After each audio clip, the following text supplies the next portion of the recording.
All right, Rob. Hey, let me say this real quick, Chris, before we get to the Steph Curry. Yep. Did you see the Nets last night?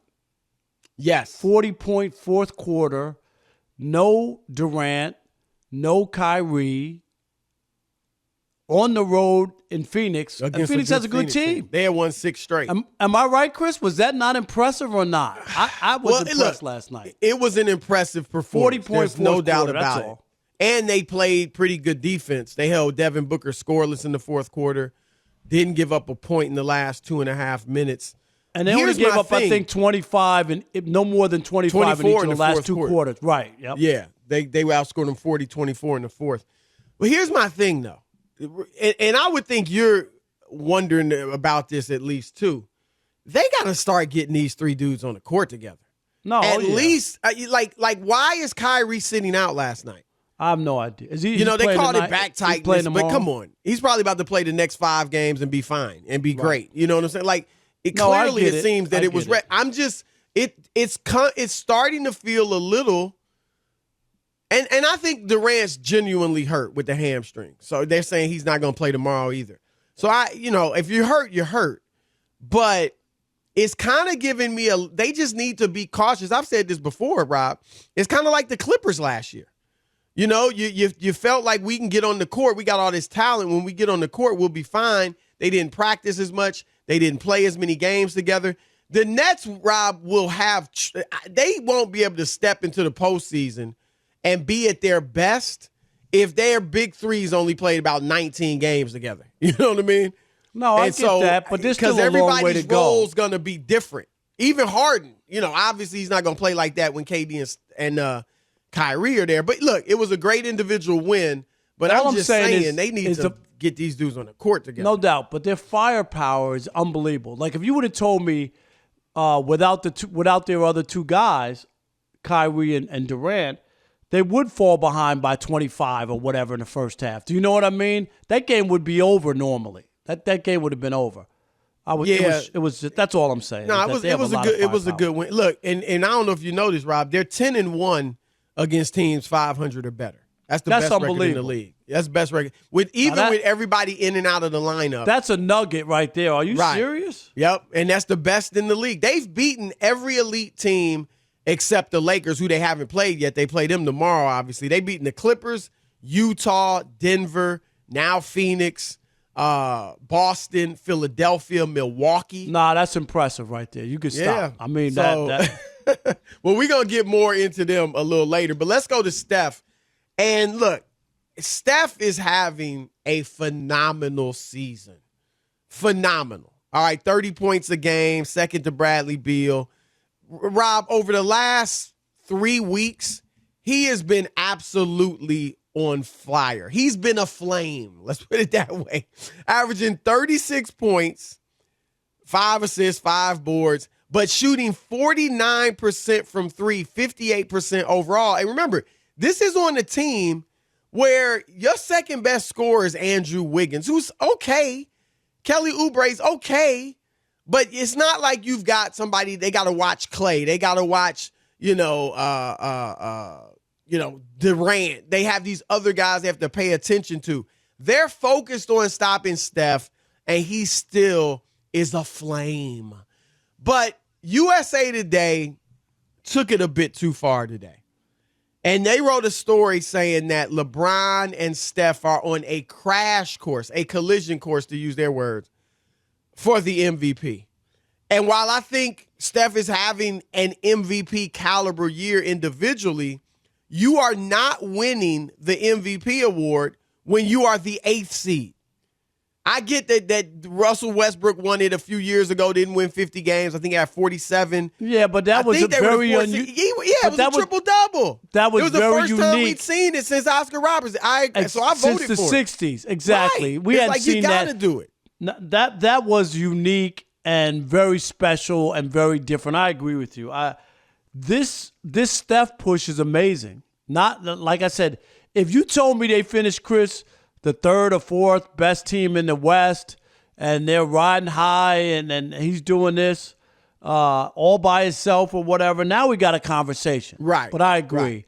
I think it'll be hard-pressed for him to win an MVP when his team is either eighth or not making the playoffs. I just don't see that as being enough to be MVP of the league. No way. Now, look, maybe they could get to fourth. Right now, they're 2.5 back. Portland's fourth, and Dame Lillard's having a great year. He's in the conversation. But it's a different year for MVP because I think most people have LeBron and Joel Embiid as the front runners. But Embiid's starting to miss, a good number of games. Kawhi's missing some games. For him, it's not a lot. But he's having a great year. But nobody since like 1980 has won the MVP award when they've missed a decent chunk of games. Like Allen Iverson's the lowest. We played 71 games when he won his MVP. That's a lot of games. He missed 11. Right? That's 11. Right. He missed 11. But nobody's played fewer than that, unless it was a lockout season. So in a year like this, 72 games, you probably need to play about 61, 62 to probably you could miss 10 games, right? You could probably miss yeah. 10 games and get away with it. And so if Embiid and Kawhi miss 10, if the Lakers come back to the pack, we don't know, but if they come back to the pack record-wise, maybe that puts a dent in LeBron's chase. Denver is not winning at the pace we expected. So Jokic's case is maybe sullied. Giannis, Milwaukee's not winning like they have in the past. Plus, I think he'd have trouble winning 3 straight with his problems in the playoffs, even though it's a regular season It's not award. supposed to count, but it's still in people's head. minds. Right. It ain't fair, right? It ain't fair. It's supposed to be based off the regular season, but there's no doubt, unless they were so lights out, people are looking for somebody else. They'd have to be like the best record in the league. You know what I mean? Like really, they have to really do that like, again, right, really. Right. Yeah, and in Brooklyn, they're just guys are missing so many games. And not only that, you got too many stars, which usually take you out of that. You know what I mean? Right. Even though Kyrie, what is he averaging? Isn't he like he's second averaging in the league? 27? What is he? Oh, I thought he was. It's in it, but it's not. But he's averaging 27. I mean, he's doing this thing. Honestly, I don't know who at this point. I feel like there's 3 players. It's Durant's the best, then Harden, then Kyrie. You could argue that each one of them is the MVP at this point. Probably more so Harden and Durant, but you could try to stage an argument for Kyrie even at this point, just because Durant's missed so many games, Harden hadn't been there as long. But it's so maybe something like that if Golden State, really makes a push, could get to the 4th seed, Steph would have a chance. But at this moment, with them being in 8th, there's no way. There is no way he would be the MVP. Eddie House, the NBA champion, 3-point sharpshooter, Fox Sports Radio NBA analyst, our main man. What's up, brother? Is Eddie there? Yeah, I'm here. How y'all doing? We're doing great. Well, how are you, man? buddy? How are you? I'm all right, man. Maintaining. Maintaining, all this. Do I hear you sobbing on the other line because Tim Tebow retired from baseball? Is that you crying? No, that wasn't me crying, man. And, hey, no disrespect at all to him, man. He gave it a valiant effort. He went out there and tried it, and it didn't work. And, hey, man, more power to him for even trying it. You know what I'm saying? Eddie, we just had a conversation. Yep. We just had a conversation about Tebow, and Rob is saying he's one of the biggest busts in sports history because he two didn't chances. make it in either sport. I'm saying he wasn't a bust at all because, one, I can't hold it against him. They couldn't make the majors in baseball after a decade off. And 2, I didn't expect him to be able to play quarterback in the NFL because he just wasn't. He can't throw the football. So I can't call it a bust when I wouldn't expect anything. Where are you at on Tebow? I'm with you. I don't think there was nothing that we've seen from him from either sport to where you said, man, this guy he is not a Sam Bowie. He's not a guy that was expected to do something and just didn't live up to the expectations. I think he came in with very low expectations in the NFL, was able to get the Denver Broncos to the playoffs the one year and beat the Pittsburgh Steelers, and that kind of propelled his the folklore of Tim Tebow. And you had some writers and sports media people that were kind of riding that wave and extremely perpetuating the Tebow legacy when, at the end of the day, I don't think there was nothing there to even start a legacy with. Like I said, he was a great college football player, Eddie. I mean, it's a lot of great college players. Right. You know what I mean? But when we start talking about getting to the next level and things like that, that's where the bust come in. I've never even heard of no college bust. Usually, because we all just say, "Hey, those are kids and they play well," or they don't play well. It's when you get expectations to be something and you don't pan out to be that. That's when you become a bust. Eddie, I'm starting to worry. I mean, the fact that Brooklyn is 10-1 against teams 500 or better. That's impressive. That's incredible, especially with the guys in and out of lineup.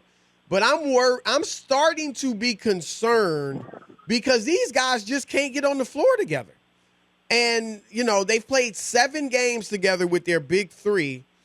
And I get that Durant is legitimately hurt with the hamstring. I'm not worried about that. But Kyrie, I think, just took a rest day yesterday. We'll see if he plays tomorrow against the Lakers or if he's really hurt. But I'm starting to feel a little bit like the Clippers in that a feeling of, kind of, hey, we can step on the court whenever we do together. We haven't practiced a lot. We haven't played a lot together, but we'll be fine. I'm starting to think a little bit of that with the Nets. Are you concerned with how little they're playing together with their big three? Well, that's not the main concern about me because I always think that they're going to be able to score with whoever. And when that three gets out there, it's going to be, especially with people, the roles are defined. We know that James is going to be the point guard. Kyrie could just go out there and freelance and do what he does. And we know how impressive and how great Kevin Durant is. The thing that worries me is their interior defense, number one. You're relying on DeAndre Jordan, who is a little long in the tooth, if you're looking in sports standards, still a young man in real life, but you're asking him to be a defensive anchor when really never really was that great of a defensive anchor, but really was a guy who had size, finished at the rim, and could kind of, change shots at the rim and things like that. The thing that I look at is their defense. Their defense worries me. You got teams that come in and they shoot 50% against them. They're able to get what they want offensively against them. I'm talking about their opponent, are able to get what they want with minimal resistance. I just think that what carries them is their ability to have superstars, and it's multiple, not 2, it's 3 of them, superstars that they have on their team. So my concern is that moving forward, you got to get it. You got to get a stop. It comes down to getting a stop. We all know everybody in the league can score, but you have to be able to get a stop, and those are the things that concern me. How about what they did last night against a good Suns team on the road? A 40-point fourth quarter, no Durant, no Kyrie, held what was Devin Booker scoreless, Chris? You told me scoreless in the fourth quarter. Yeah, and they only scored 24 points. What did you make of last night? Well, I mean, it's one of those games where you come in and your talent level is better than the other team's talent level. There's no knock against the Suns. I think the Suns are still trying to figure it out. As well as they have played and the job that James Jones has done there and Monty Williams, I think they have done a fantastic job of bringing everything together. But do we think that they're a legitimate championship team? I don't think that anybody that we have ever talked to up to this point think that the Phoenix Suns have a legitimate shot at winning the championship. With that being said, I think that it is impressive to show that you could come back, but we all know that they can score, and if guys miss shots that usually they make and you're able to score on top of that, that's how you were able to come back in that situation. But am I impressed by that win? Not so much, as far as I would be more impressed if I see them holding guys under, a 42% shooting, 44% shooting, 43%, somewhere around there where they start putting that together. I want to see a streak of those things. And then you can see, that the offense is there. The defense has to catch up to the offense. I want to see that, and that will let me know that they're moving in the right direction. Hey, Chris, real quick. Hold on real quick. Breaking news. Fernando Tatis and the San Diego Padres are in agreement for a 14-year contract. You ready? $340 million. Get your money, man. $340 million guaranteed. Tatis is in his second year? Short. Nah, That's 340 on the table, man. I'm taking that. You got to take it. I don't care. I mean, you got to take it. 14 years.